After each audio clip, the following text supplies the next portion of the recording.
Lo scontro tra vescovi e Lega continua.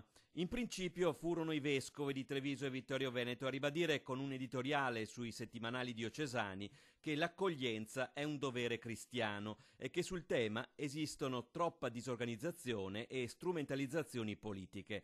A stretto giro di mail era arrivata la risposta di Zaia che invitava gli alti prelati ad ospitare i migranti nei seminari.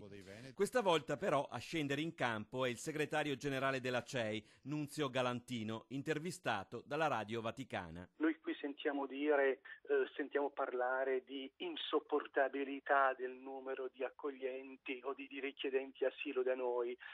Guardate, secondo me questo è un atteggiamento che viene in questi giorni purtroppo alimentato da questi quattro piazzisti da quattro soldi che pur di prendere voti, di raccattare voti, dicono cose straordinariamente insulse. La risposta veneta alla CEI, anche questa volta, arriva dal governatore del Veneto, Luca Zaia, che in una lunga intervista a Repubblica dice: «I vescovi offendono il mio Veneto cattolico».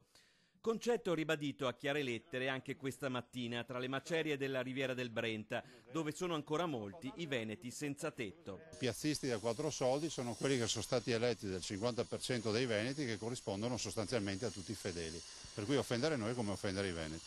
Poi il governatore si rivolge anche al Papa. Il Papa deve predicare il Vangelo, il Papa per definizione ha sempre ragione, rappresenta Dio in terra. Però è altrettanto vero un Papa che ha saputo stupirci, un Papa che tutti noi amiamo, dovrebbe secondo me provare anche magari a chiamare i preti senza mediazioni e provare a parlare con i preti che dicono esattamente le stesse cose nostre. Infine, sull'ospitalità e sull'accoglienza di chi arriva con i barconi, il governatore è lapidario e non modifica la sua teoria. Ogni forma di ospitalità oggi ci dà una contabilità che è tragica, 2 su 3 non sono profughi.